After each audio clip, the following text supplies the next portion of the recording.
अपनी कुर्सियों पर विराजमान हो गए हैं और पीछे भी जो लोग हैं उनसे निवेदन है कि वो भी कृपया आगे अपने स्थान ग्रहण करें ताकि मैं अपनी बात पूरी कर सकूं।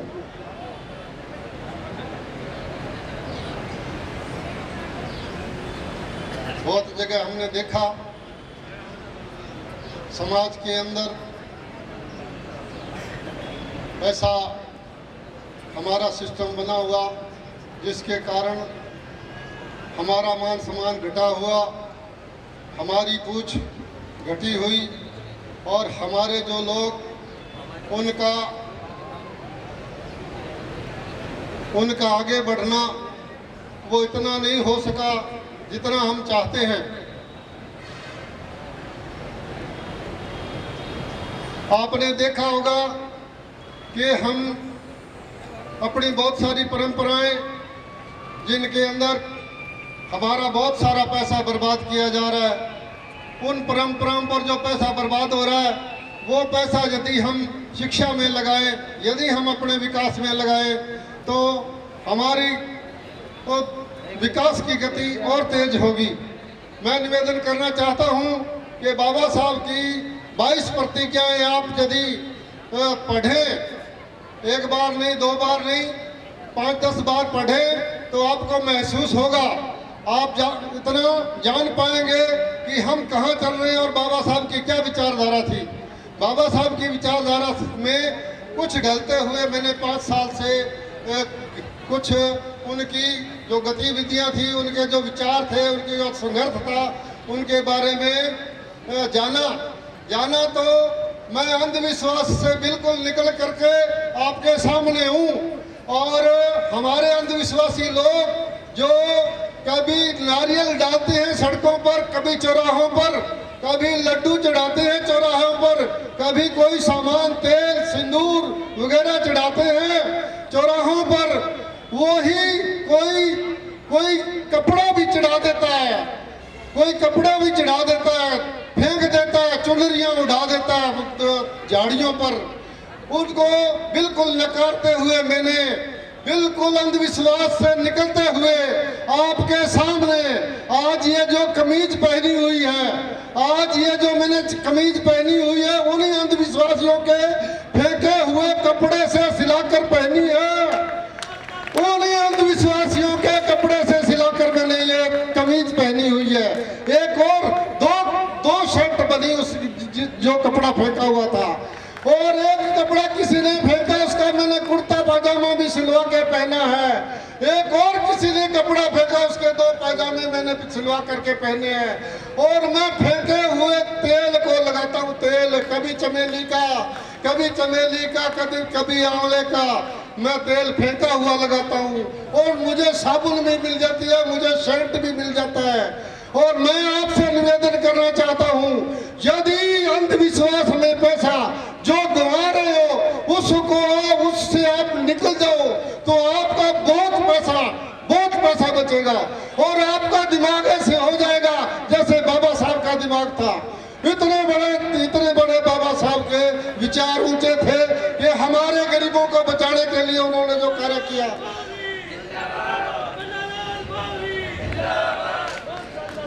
मेरा ये निवेदन है कि ये मातृ शक्ति इन पुरुषों का साथ दे। जब हम पुरुषों से पूछते हैं, बुजुर्गों से पूछते हैं अंधविश्वास से निकलने के लिए, तो ये कहते हैं हमारे घरवाली नहीं मानती है, हमें मजबूर करती है ये करवाने के लिए। मैंने देखा है 2 ईंटें पड़ी हुई अलग अलग, और जब मैंने उसको जोड़ा तो एक जना तो उस पर माथा टेक रहा था, परंतु मैंने देखा कि उसमें कोई हलचल नहीं थी, उन ईंटों के अंदर कोई हलचल नहीं थी। मैंने देखा उन ईंटों दोनों को जोड़े हुए मैंने अलग अलग किया, तो उन ईंटों ने मुझे नहीं ऐसा कोई एतराज किया भी हमें अलग अलग क्यों कर रहे हो। तो मेरा निवेदन है कि हम अंधविश्वास के अंदर इतना पैसा बहाए जा रहे हैं, पूछो ना, बेअंदाज पैसा बहाए जा रहे हैं। और मैं अभी थोड़ी देर पहले ये मतवाला जी कह रहे थे कि हमारे समाज के अंदर यदि मृत्यु भोज बंद हो जाए तो करोड़ों रुपया बच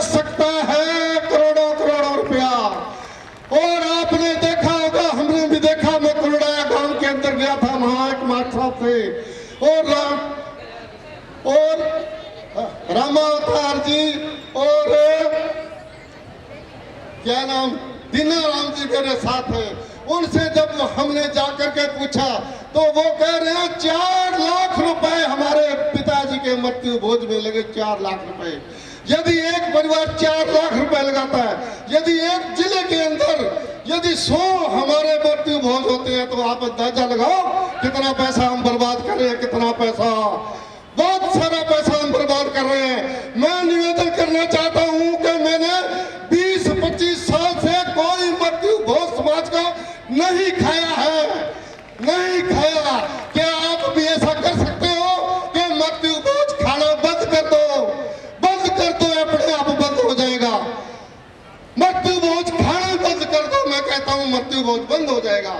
यदि आप उधार लेकर के, कर्जा लेकर के किसी को खिला रहे हो तो वो पुण्य का काम नहीं है, वो पुण्य का काम नहीं है। मृत्यु भोज तो बिल्कुल पुण्य का काम नहीं है।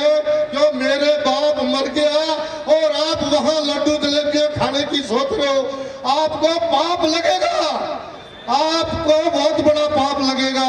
ये काम अपने लिए ठीक नहीं है। मेरा निवेदन है, मैं इसके बिल्कुल खिलाफ हूँ। मैं जो हमारे रिश्तेदारों द्वारा हमें जो उड़ान के रूप में जो कपड़े दिए जाते हैं, क्या उसके बगैर हमारा काम नहीं चलता है? क्या चलता है, परंतु हम चलाते नहीं है। हम हमारे रिश्तेदारों को मजबूर करते हैं कि हमें कोई कपड़ा ला करके दे, और वो रोते फिरते हैं। वो किसी से कर्जा लेकर के आपको कपड़ा देते हैं। वो उसको पछाड़ने की आपकी जिम्मेदारी है। उसको पछाड़ने का आप गुनाह कर रहे हो। आप रिश्तेदार को मार रहे हो, हम रिश्तेदार को मार रहे हैं। मेरा निवेदन है कि रिश्तेदार से किसी प्रकार का कोई लेन देन नहीं करे, किसी प्रकार का मृत्यु भोज नहीं करे, कोई अंधविश्वास के अंदर पैसा बर्बाद नहीं करे, नहीं करे, नहीं करे। बहुत बहुत धन्यवाद, बहुत बहुत धन्यवाद। बहुत ही उम्दा किस्म से पन्नालाल जी ने अंधविश्वास के जो टोटके हैं उन पे बेहतरीन उद्बोधन दिया, और उन्होंने बताया कि उन पत्थरों के सामने अपने सर क्यों झुकेंगे, सब तो दीदार और परवरदिगार के सामने झुकते हैं। तो फेमस एक डायलॉग है राजकुमार जी का, यानी ना तलवार की धार से ना गोलियों की बौछार से बंदा डरता है तो परवरदिगार से। यानी हमारे सर उन पत्थरों के सामने नहीं झुकेंगे। या तो सर्वशक्ति वो है या फिर अपने पिता तुल्य आप हो, तो सर आपके सामने झुकेंगे। उन पत्थरों से अपनों से कुछ कोई लेना देना नहीं है। और अपने इस कार्यक्रम के बीच में पारसमल जी बावरी डेगना से अपने बावरी समाज के अध्यक्ष वो भी पधार चुके, उनका भी हार्दिक स्वागत। प्रेमराज जी बावरी वो भी पधारे पालिया से, उनका हार्दिक स्वागत। और गुदाराम जी बावरी अपने बीच में पधार चुके मेरदा से, बावरी समाज अध्यक्ष, उनका भी हार्दिक स्वागत। और भी तमाम लोग जो जितने भी पधारे हैं उनका भी हार्दिक स्वागत और तहे दिल की गहराइयों से उनका इस्तकबाल।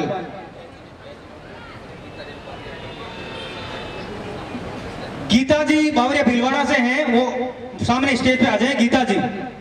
और माया जी चौहान जेठारण, और पूर्व माया जी चौहान जेठारण से, उनको भी आग्रह है एक बार पुनः आप भी स्टेज पर आ जाएं। और पुनः मैं उद्बोधन दे रहा हूं कि अपनी मेरदा विधायिका इंदिरा जी बावरी आप भी स्टेज पे आ जाए।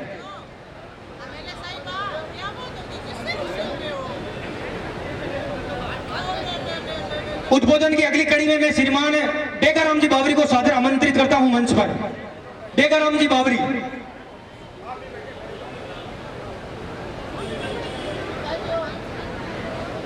आपके बीच में वरिष्ठ समाज सेवक डेगाराम जी बावरी उद्बोधन के लिए आपसे रूबरू।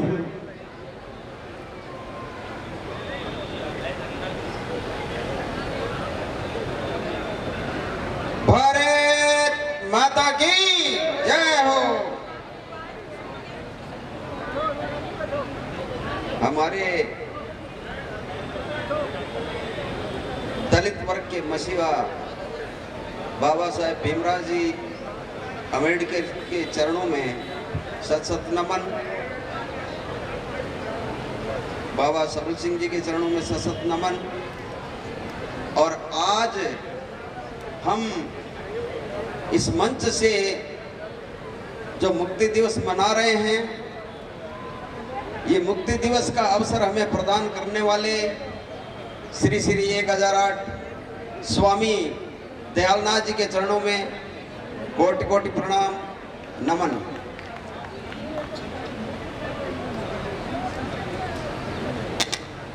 आज के इस कार्यक्रम में हमें सबको जागृत करके और यहाँ आमंत्रित करने वाले हमारे अशोक जी चौहान साहब, इस कार्यक्रम के संरक्षक, संयोजक और कस्टम विभाग के सहायक कमिश्नर हैं, उन्होंने बावरी समाज को एक मंच पर ला करके और इस मुक्ति दिवस के माध्यम से समाज में जागृति का जो कार्यक्रम चलाया, धन्यवाद के पात्र हैं।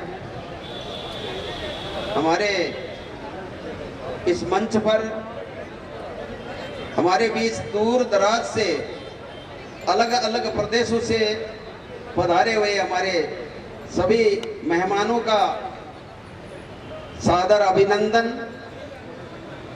हमारे इस मंच पर विराजमान बावरी समाज की विधायक, पूर्व विधायक और सभी मातृशक्ति, महिला शक्ति, हमारे बावरी